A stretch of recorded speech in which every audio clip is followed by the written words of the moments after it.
Y yo quisiera hoy iniciar con una historia que hace unas semanas me conmovió mucho y trajo para mi vida un pensamiento acerca de cómo nosotros como cristianos estamos viendo a algunas cosas acerca de las dificultades y acerca de lo que pudiéramos estar pasando. Y un actor colombiano muy reconocido, de mucho renombre, de una carrera muy ardua, ha trabajado en televisión, en varias series, en plataformas, ha estado en cine y ha recibido muchos premios y nominaciones. Y ahorita actualmente está radicado en Estados Unidos. Él tiene una esposa y 2 hijos. Bueno, pues él tiene un podcast y hace unas semanas atrás, en ese podcast, hablando con uno de sus amigos, él empieza a compartir y empieza a hablar acerca de lo que significa temas como salud mental y todo eso. Y entre líneas él comentaba y él decía acerca de lo que estaba pasando. No lo dijo, pero lo dijo. Y él, de alguna manera, él dijo: hace una semana atrás me costó o fue difícil para mí estar aquí. Fue difícil seguir adelante. Y esto me puso a pensar. Y él es un hombre que tiene fama, que tiene dinero, que tiene nombre, que tiene familia, es reconocido. Y aparentemente todo está bien, todo está muy bien, pero hace una semana atrás él sintió que no podía continuar. Y entiendo que él pueda pensar de esta manera, entiendo que él pueda sentirse así porque es una persona que no conoce a Dios, que no tiene su esperanza en Dios. Pero mi pregunta acerca de todo esto que yo escuché y vi fue: ¿y qué de aquellos que están en la iglesia de Jesucristo? ¿Qué suponemos que tienen esperanza y que están sintiendo esta situación, que están pasando por estas situaciones? ¿Cómo se sienten de estos problemas, de estas dificultades? ¿Cómo ellos se van sintiendo?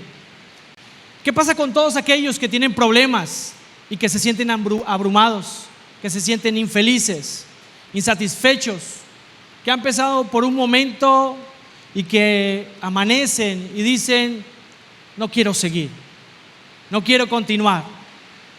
Se suponemos que somos los que tenemos esperanza, algunos que quieren abandonar su familia, sus hijos, su trabajo, se sienten cansados, sin ánimo, han recibido un diagnóstico terminal, han tenido una pérdida cercana y sienten que ya no pueden más. Posiblemente alguna de esas personas están aquí. Posiblemente es alguno de ustedes. Están sentados en este recinto o viéndonos en línea en este momento.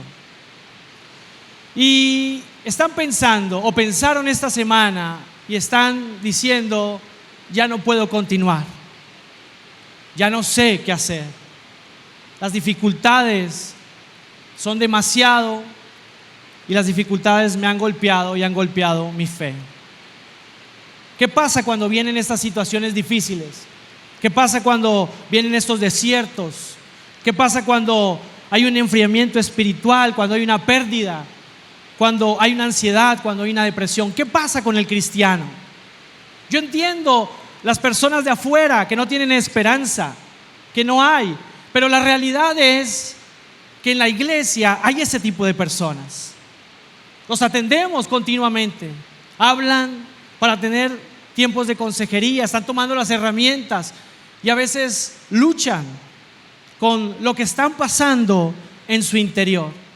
Y hay dudas, hay problemas en su mente, hay cosas que los hacen retroceder, posiblemente se han detenido y hoy están aquí. A lo mejor porque el cuerpo les empujó más que la mente y porque ya no tenían más ganas de seguir adelante, o han pensado: vamos a ir a ver qué sucede. ¿Cómo lo afrontamos nosotros? ¿Cómo lo afronta usted y yo que estamos en la iglesia y que somos hijos de Dios? Bueno, la palabra enseña acerca de esto en continuos versículos y en continuos lugares, y no pretendo responder de manera particular el por qué suceden estas cosas, pero sí puedo decirle que la palabra de Dios está llena de personas que sufrieron de igual manera que usted y yo. Si usted piensa que es el único que ha estado pasando por eso, quiero decirle que no es así. Si usted piensa que usted es el único que ha estado pasando y ha estado luchando, le puedo decir que no es así. Muchos de los que están a lo mejor a su lado están pasando una situación más difícil que la suya. Posiblemente alguien que vivió en la vida cristiana o en el tiempo de Jesús o antes o después vivió y siguió y sigue luchando. Y hay una palabra en Salmo 63 que quiero particularmente enfocarme en los primeros versículos.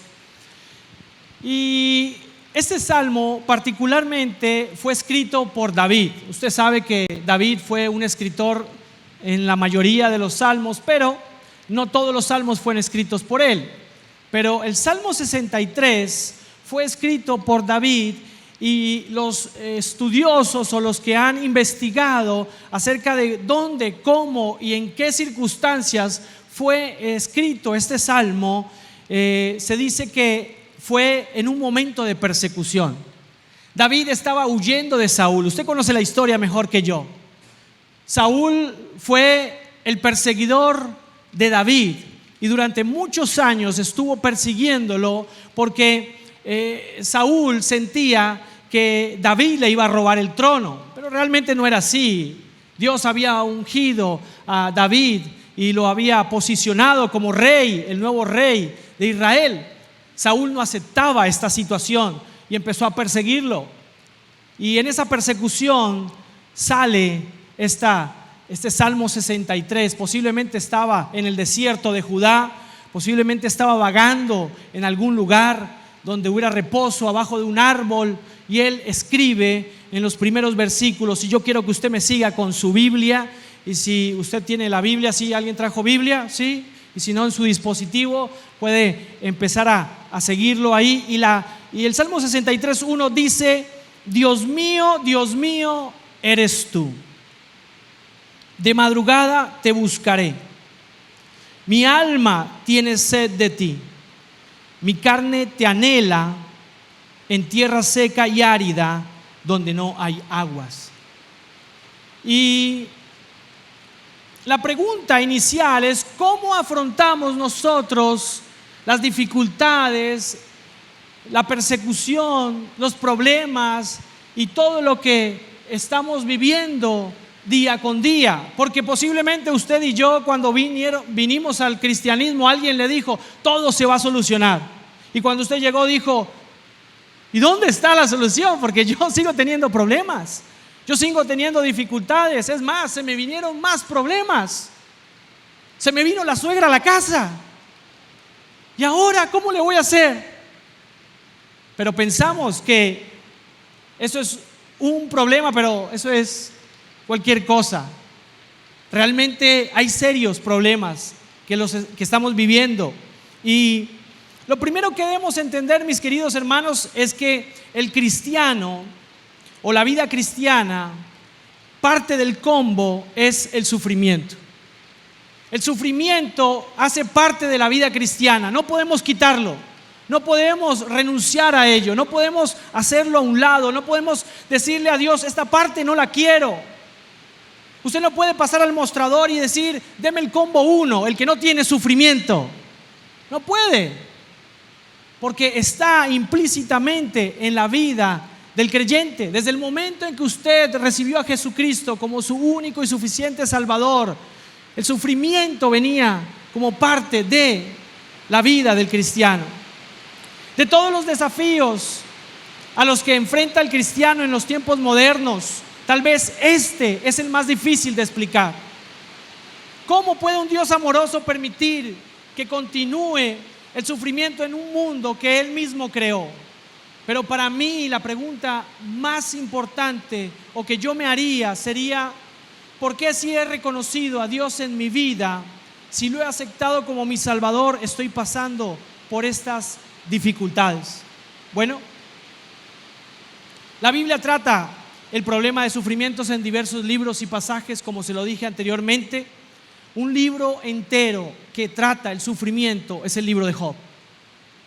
Nuestro pastor ha estado aquí y ha compartido algunos pasajes en el libro de Job y ha hablado acerca del sufrimiento.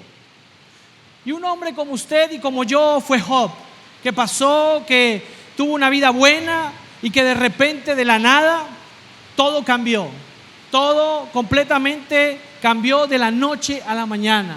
Todo estaba bien, pero aparentemente en un momento, en un abrir y cerrar de ojos, todo se perdió. Perdió sus hijos, perdió sus tierras, perdió su ganado. Solamente fue preservada su vida para no morir. Y usted conoce esta historia también. Es la historia de un hombre que sufrió desde su juventud, que fue vendido como esclavo por sus propios hermanos. Usted ya se acuerda, dice: es José. Él fue vendido por sus hermanos, fue llevado a Egipto y entrando en la casa de su amo fue acusado falsamente y fue llevado preso.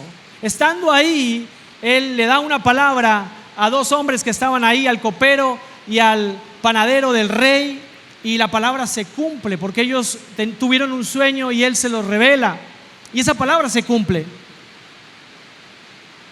Cuando estaba ahí, él le dice: acuérdate de mí cuando estés afuera. Y se olvidó el copero de José, no se acordó de él.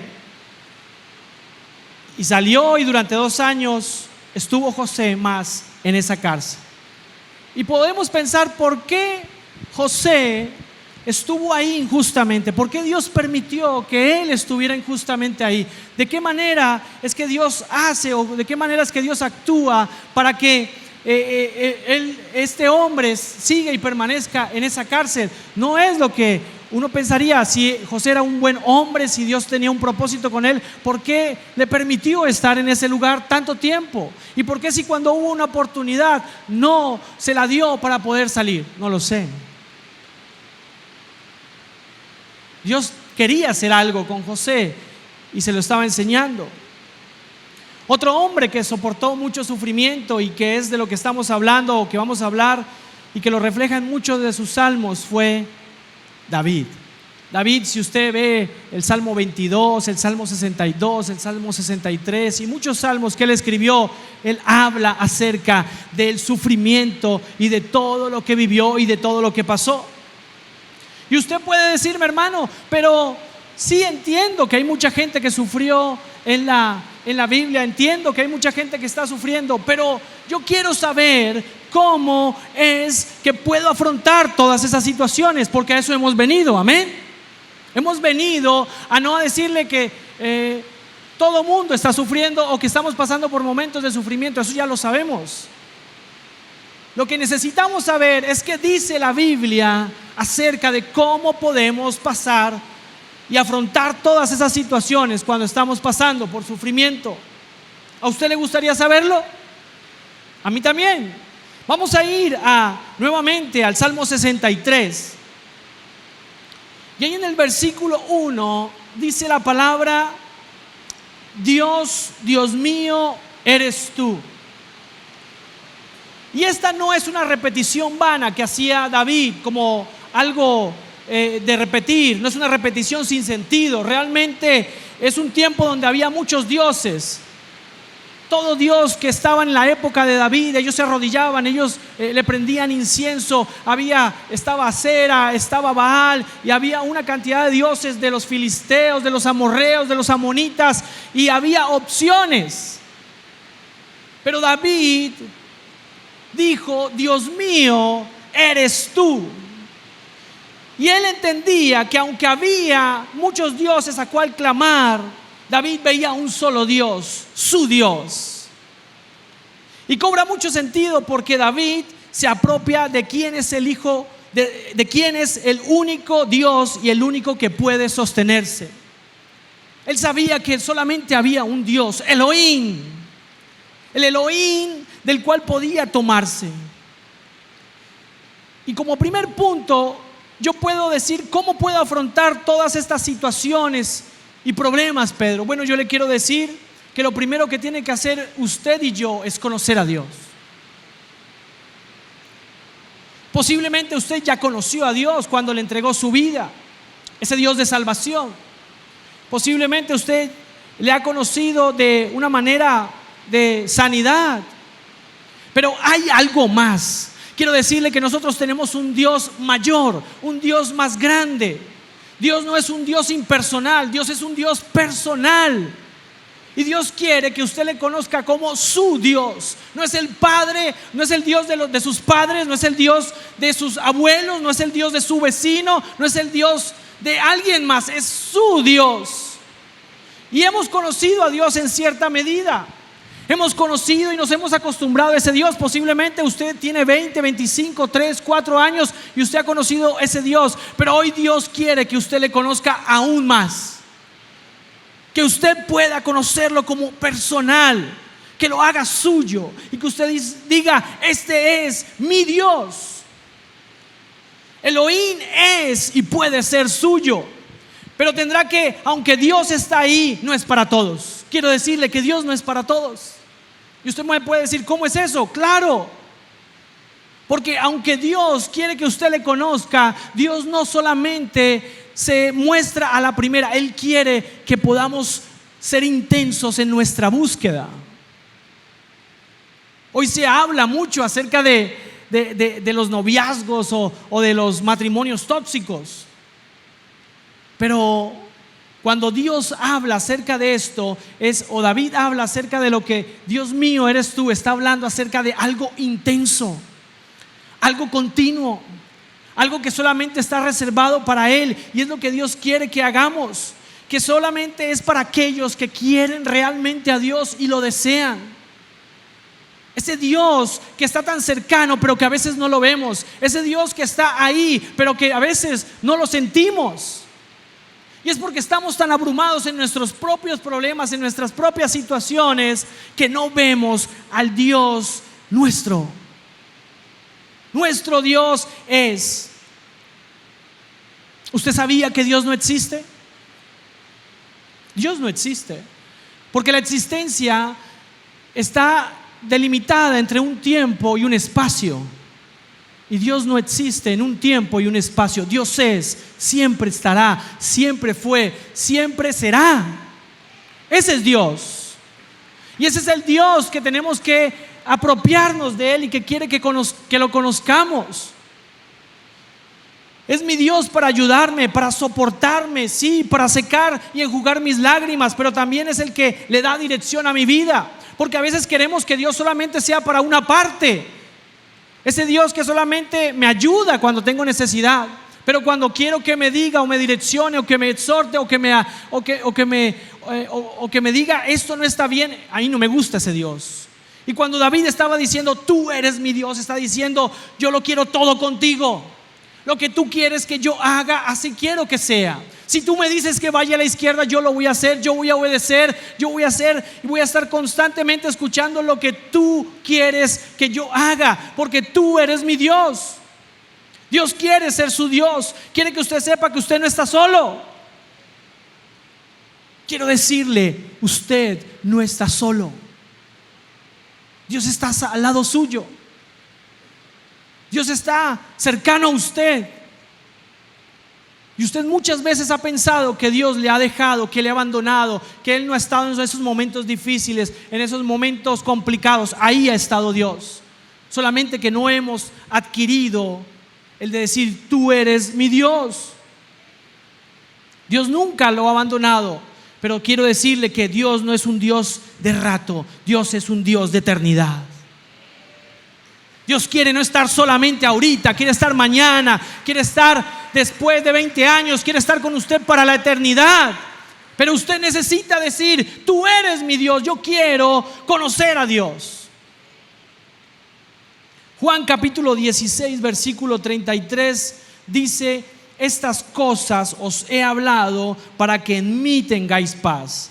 En el mundo tendréis aflicción, pero confiad, yo he vencido al mundo. Jesús lo avisó. Dijo, en el mundo van a tener aflicción, van a tener dificultades, van a tener problemas, pero confíen, yo he vencido al mundo. Si ustedes están conmigo, no hay de qué preocuparse. A la gente de afuera una vez me preguntó una persona y me dijo, ¿de qué sirve tener a Dios si ustedes siguen teniendo problemas? Le digo, sí, la diferencia es que tú no tienes esperanza, pero yo sí tengo esperanza. El Dios que vive en mí está conmigo. Y yo he tenido momentos difíciles, momentos donde he tenido que arrodillarme, y afuera no pasa absolutamente nada. Es más, la situación y el problema sigue igual. Pero algo pasó aquí, porque el Dios mío está conmigo, porque el Dios que es poderoso está conmigo. Ese es el Dios que Dios quiere acercarse a usted, y que si usted hoy decide, puede conocerlo más. Otra de las cosas que podemos o que necesitamos para afrontar todas estas situaciones es lo que sigue en el versículo 63, y dice, de madrugada te buscaré. Y quiero decirle, mis queridos hermanos, que no podemos solos. Usted y yo no podemos solos.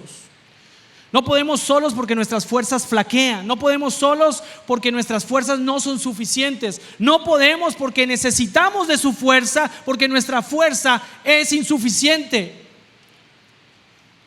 En medio de las dificultades, en medio de los problemas, lo que menos hacemos es buscar a veces a Dios. A veces me siento deprimido, a veces me siento con ansiedad, a veces no tengo ganas de venir a la iglesia, a veces no tengo ganas de ir al grupo de conexión, a veces no quiero saber de Dios. Pero quiero decirle que lo que más hay que hacer en medio de la dificultad es buscarlo. En medio de la ansiedad, en medio de la depresión, en medio de la tristeza, necesitamos buscar a Dios.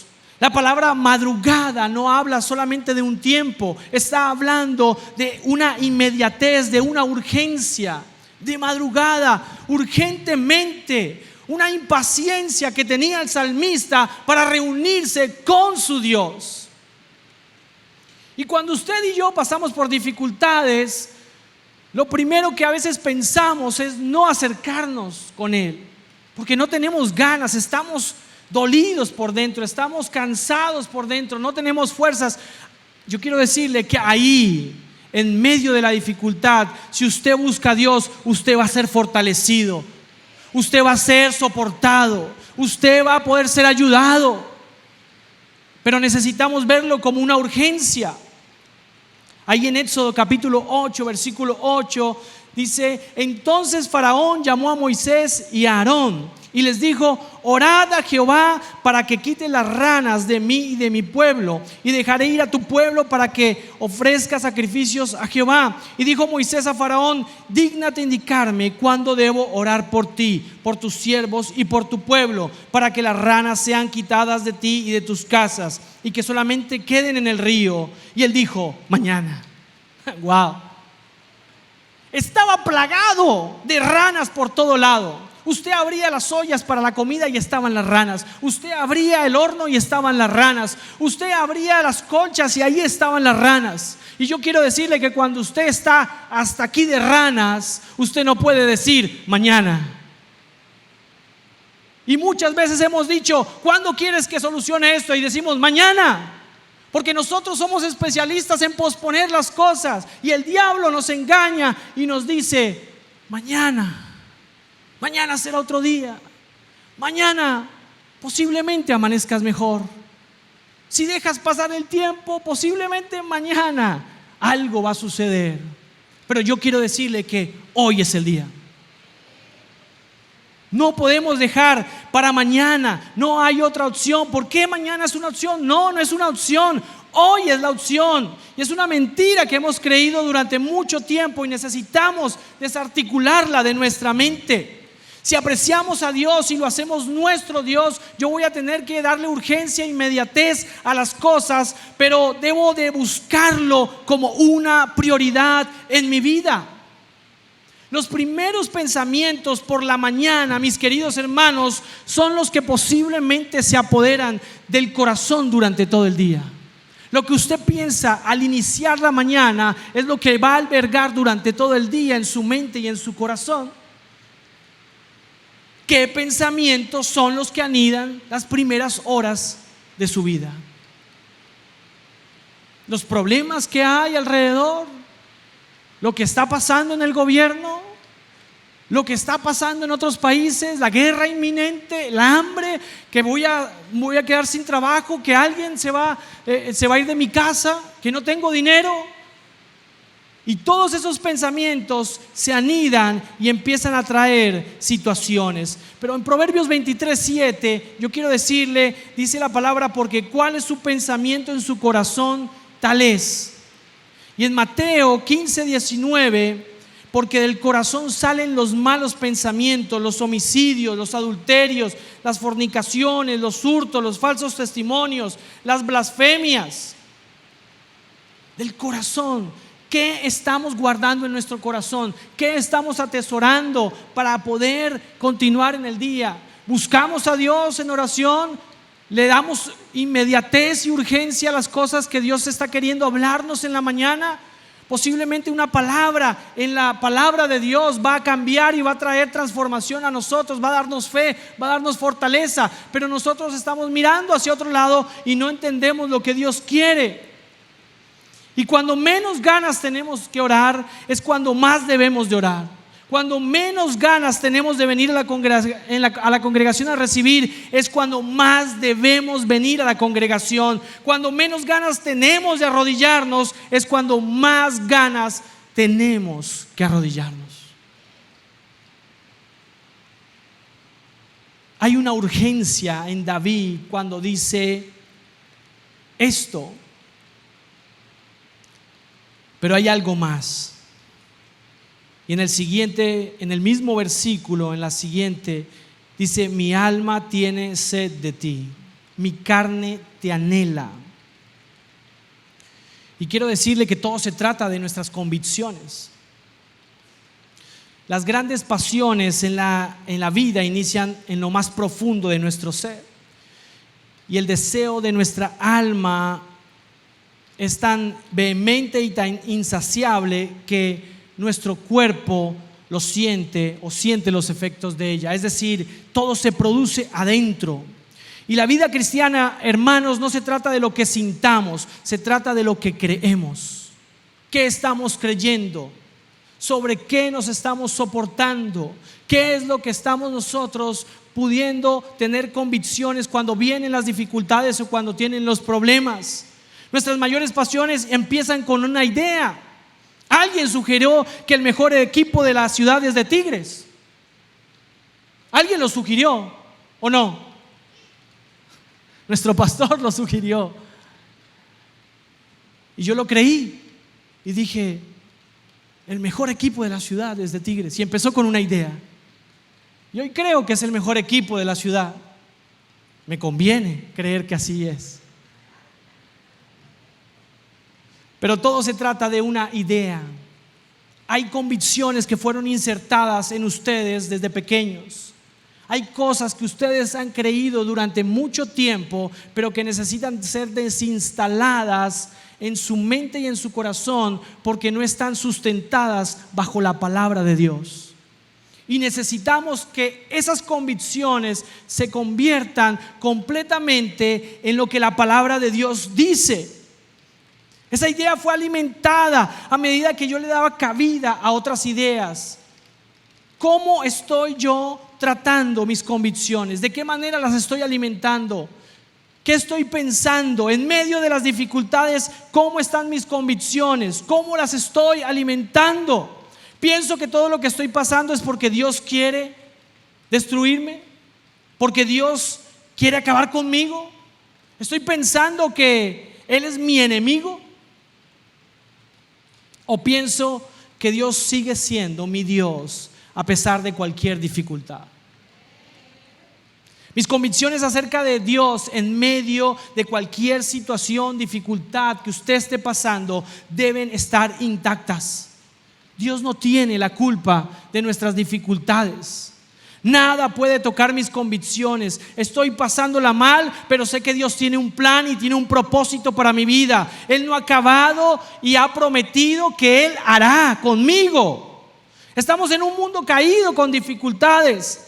Nosotros estamos en una carne que aún lucha con esa vieja naturaleza. La carne tiene memoria y continuamente tenemos que estar recordándole que pertenecemos a Dios. Filipenses capítulo 1 versículo 6 dice: y estoy seguro de que Dios, quien comenzó la buena obra en ustedes, la continuará hasta que quede completamente terminada el día que Cristo Jesús vuelva. La palabra en Génesis capítulo 50 versículo 20 le dijo José a sus hermanos: vosotros pensasteis mal contra mí, mas Dios lo encaminó a bien para hacer lo que vemos hoy, para mantener en vida a mucho pueblo. Ahora pues no tengáis miedo, yo os sustentaré a vosotros y a vuestros hijos. Y así los consoló y les habló al corazón. Y un pasaje que particularmente me gusta mucho a mí es Romanos capítulo 8 versículo 28, que dice: y sabemos que Dios hace que todas las cosas cooperen para el bien de quienes lo aman y son llamados según el propósito que Él tiene para ellos. Pues Dios conoció a los suyos de antemano y los eligió para que llegaran a ser como su Hijo, a fin de que su Hijo fuera el hijo mayor entre muchos hermanos. Ese es el Dios que tenemos. Dios tiene un plan, Dios tiene un propósito, Dios quiere algo con nosotros y nosotros debemos determinar nuestras convicciones en medio de las dificultades.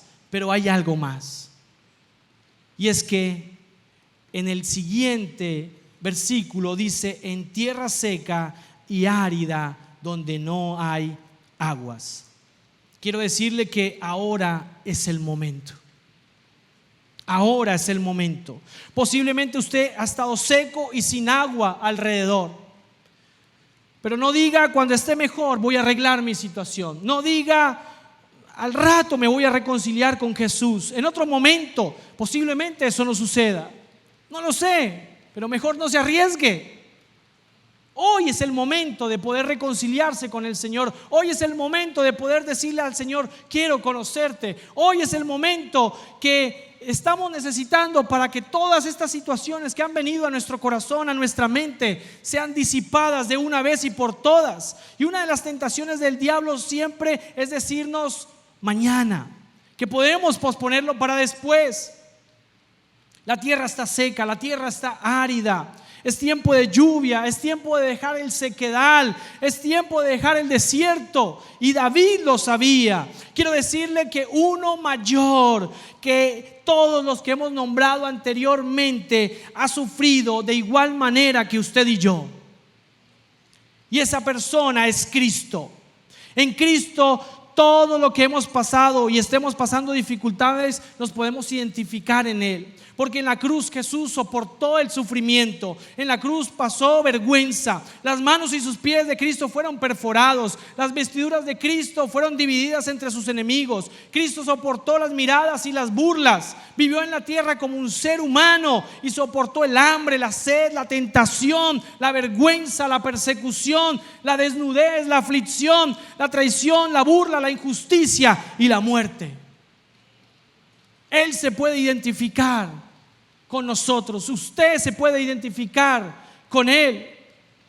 Y ahí en Hebreos capítulo 5 versículo 8 dice la palabra que aunque era hijo de Dios, Jesús aprendió obediencia por las cosas que sufrió.